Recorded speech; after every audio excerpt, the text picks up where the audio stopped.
Hello students, welcome to GR maths academy. एक बार फिर मैं आप लोगों का स्वागत करता हूं इस समझने और समझाने के मंच पे। और जैसा कि हम लोग लगातार मिलते रहे हैं इस मंच पे मैथ के कॉन्सेप्ट के साथ, बट आज हम लोग मिले हैं मैथ के कॉन्सेप्ट को लेके नहीं, हम कुछ लाइफ के कॉन्सेप्ट के बारे में बात करेंगे। तो बड़ा मज़ा आएगा और मैं कोशिश करूंगा कि मैं जो बातें करने वाला हूं उससे आपके पास एक मैसेज जाए और उस मैसेज से आपको सीखने के लिए मिले बहुत कुछ। तो मैं आप लोगों को एक बता दूं, तो जो हमारे पास जो बातें होती है ना, जो हम कहते हैं कि पॉजिटिव बातें करनी चाहिए, हमें नेगेटिव चीज़ों से बचना चाहिए, पॉजिटिवली रहना चाहिए, हमेशा कहते रहते हैं बी पॉजिटिव बी पॉजिटिव। इन सब का रीज़न एक ही है कि ये सारी बातें हमें हमारे प्रॉब्लम को सॉल्व नहीं करती। एक बात आप लोग बहुत ध्यान से समझ लीजिए कि ये सारी बातें हमारे प्रॉब्लम को सॉल्व नहीं करती, बट जो प्रॉब्लम आने वाली है, जो परेशानी आने वाली है, जो परेशानी आती है हमारे सामने, उससे लड़ने की क्षमता पैदा कर देती है, उससे लड़ने की कैपेसिटी बना देती है। हम इजीली उसको डील कर लेते हैं क्योंकि हमारे पास पॉजिटिवली रेज बहुत सारे होते हैं। ठीक है, तो ऐसी कुछ बातें करेंगे आज हम और उन्हीं बातों के साथ हम जुड़े हुए हैं आज। तो आइए हम लोग शुरू करते हैं। आज जो हम बात करने वाले हैं, जिस छोटे सी स्टोरी के बारे में बात करने वाले हैं, वो लिया गया है बाइबल से। ठीक है, बाइबल के बुक में गोलियत और डेविड नाम से एक छोटी सी कहानी है, जिसका कहानी तो है बहुत छोटी सी, लेकिन जिसका मरहम बहुत बड़ा है। मैं आज पढ़ रहा था उसे ही, मुझे बहुत अच्छा लगा। मैंने सोचा आप लोगों से भी डिस्कस करें, तो मैं आगे आप लोगों के साथ इस प्लेटफॉर्म से जुड़ने के लिए और चीज़ों को आप लोगों के पास पहुंचाने के लिए, क्योंकि अच्छी बातें अच्छे लोगों के पास पहुंचे तो वो कहीं ना कहीं अच्छे तरीके से इस्तेमाल होती है। इस बात को मैं मानता हूं। तो आइए मैं उस कहानी को आप लोगों के सामने रखता हूं और आप लोग इस कहानी के बारे में थोड़ा सा सोचिएगा और बताइएगा कि कहानी कैसी है। कमेंट बॉक्स में ज़रूर रिप्लाई कीजिएगा। ठीक है, तो डेविड और गोलियत की कहानी कुछ ऐसी है कि एक गांव में गोलियत नाम का एक राक्षस रहता था। गोलियत नाम का एक राक्षस रहता था। उसने हर आदमी के दिल में अपनी दहशत बैठा रखी थी। वो इतना बड़ा राक्षस था कि गांव के हर एक इंसान के मन में अपना दहशत बैठा रखा था। एक दिन 17 साल का एक भेड़ चराने वाला लड़का अपने भाइयों से मिलने के लिए आया। एक दिन 17 साल का लड़का, और मैं आपको बता दूं कि वो 17 साल का लड़का कौन था? डेविड था। उसका नाम क्या था? डेविड था। उस गांव में, जिस गांव में राक्षस रहता था, उसी गांव में डेविड के भाई भी रहते थे। तो वो अपने भाई से मिलने के लिए एक दिन उस गांव में गया। तो उसने पूछा कि तुम लोग इस राक्षस से लड़ते क्यों नहीं हो? डेविड ने अपने भाइयों से कहा कि तुम लोग इस राक्षस से लड़ते क्यों नहीं हो? उसके भाई गोलियत से डरते थे। उसके भाई जो गोलियत से, उसके भाई ही नहीं, पूरा गांव उससे डरता था, इसलिए कोई भी उसके अपोजिट खड़ा नहीं हो पाता था। तो उन्होंने जवाब दिया, क्या तुमने देखा नहीं कि वह इतना बड़ा है? कौन जवाब देता है? उसके भाई कहते हैं कि क्या तुमने, डेविड को कहते हैं, क्या तुमने देखा नहीं कि वह इतना बड़ा है कि उसे मारा नहीं जा सकता? ठीक है, तो वो अपने भाई, उसके भाई डेविड से कहते हैं कि क्या तुमने देखा नहीं कि वह इतना बड़ा है कि उसको मारा नहीं जा सकता? तो डेविड क्या कहता है? बहुत ध्यान से इस बात को सुनिएगा, यही बात आपको बहुत अच्छा मैसेज देगा।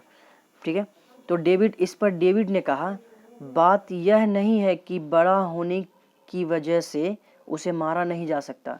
डेविड कहता है कि बात यह नहीं है कि वो बड़ा होने की वजह से उसे मारा नहीं जा सकता, बल्कि हकीकत यह है कि वह इतना बड़ा है कि उस पर लगाया गया निशाना चूक ही नहीं सकता।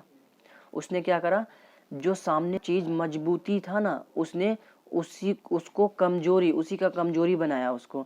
तो उसने अपने भाइयों से क्या कहा कि वो बड़ा है इसलिए उसे मारा नहीं जा सकता। ये हकीकत नहीं है, हकीकत यह है कि वह इतना बड़ा है कि उस पे लगाया गया निशाना चूक नहीं सकता। कौन कहता? उसका भाई। आप लोग बहुत ध्यान से इस बात को सोचिएगा कि बातें सारी वही है, सारे वर्ड्स, सारे शब्दों का इस्तेमाल वही किया जा रहा है, बस थोड़ा सा उसने सेंटेंस में चेंज करा है। ठीक है, चेंज क्या करा? उसने अपने सोचने का नज़रिया, सोचने का एटीट्यूड, अपना पॉइंट ऑफ व्यू चेंज कर लिया है। तो देखिए क्या कहता है कि मैं फिर से एक बार इस लाइन को पढ़ता हूँ कि बात यह नहीं है कि बड़ा होने की वजह से उसे मारा नहीं जा सकता, बल्कि हकीकत यह है कि वह इतना बड़ा है कि उस पर लगाया गया निशाना चूक नहीं सकता। उसके बाद जो हुआ सबको मालूम है। डेविड ने उस राक्षस को गुलेल से मार डाला। वो इतना बड़ा था कि वो कहीं से भी उस पर निशाना लगाया जाए तो उस पर निशाना जाके लग ही जाता। ठीक है, तो राक्षस वही था, लेकिन उसके बारे में डेविड का नज़रिया अलग था। क्या कहा जाता है कि राक्षस तो वही था, उसके बारे में सोच उनके भाइयों की और उसी राक्षस के बारे में सोच डेविड की, दोनों की सोच में फ़र्क था। सोचने का लेवल जो था उन दोनों का अलग था, सोचने का एटीट्यूड जो था वो दोनों का अलग था, सोचने का पॉइंट ऑफ व्यू जो था वो दोनों का अलग था। वो बड़े साइज होने की वजह से उस पर हमला नहीं कर सकते थे। डेविड के भाई उसके साइज को देख के उस पर हमला नहीं कर सकते थे, लेकिन डेविड ने उसी बड़े साइज का फ़ायदा उठाया और उसने अपने आप को और अपने भाइयों को ये बात बता दिया कि वो इतना बड़ा है कि आप उस पर कहीं से भी निशाना लगाओ, उस पर निशाना चूक ही नहीं सकता।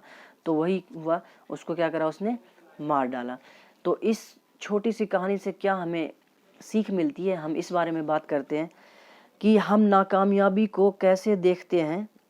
यह हमारे देखने का एटीट्यूड तय करता है, देखने का नज़रिया तय करता है। ठीक है, कि हम अपने नाकामयाबी को किस तरीके से देखते हैं। पॉजिटिव सोचने वाले आदमी के लिए नज़रिया, एटीट्यूड जो होता है वो कामयाबी की सीढ़ी बन सकता है। दूसरी ओर नेगेटिव सोच के आदमी के लिए यह रास्ते का रोड़ा बन जाता है। तो कहा जा रहा है कि जो पॉजिटिव थिंकिंग वाला जो इंसान होता है ना, उसके लिए वो कामयाबी की सीढ़ी बन जाता है, कामयाबी की सीढ़ी बनता है। और जो नेगेटिव सोचता है उसके लिए रास्ते का रोड़ा बन जाता है। तो इस कहानी से हमें एक बहुत अच्छी सीख ये भी मिलती है, और हमारे एक बहुत बड़े राइटर ने, जिन्होंने बहुत सारी बुक लिखी अच्छी अच्छी, उन्होंने एक बहुत अच्छी लाइन कही है। मैं आप लोगों को वो लाइन बताता हूँ। उन्होंने कहा है, और उनका नाम मैं बताता हूँ, नेपोलियन हिल का नाम आप लोग सुने होंगे। उसने बहुत सारे बुक्स भी लिखे हैं और बहुत अच्छी अच्छी बुक्स लिखी है। जैसे मैं कुछ बुक्स के नाम बता देता हूँ। थिंक एंड ग्रो रिच, बहुत अच्छी बुक है, आप लोग पढ़िएगा, बहुत अच्छी बुक है, उससे आपको बहुत कुछ सीखने को मिलेगा। ठीक है, तो उन्होंने कहा है, नेपोलियन हिल ने कहा है, उनका कहना है कि हर समस्या अपने साथ अपने बराबर का या अपने से भी बड़ा अवसर साथ लाती है।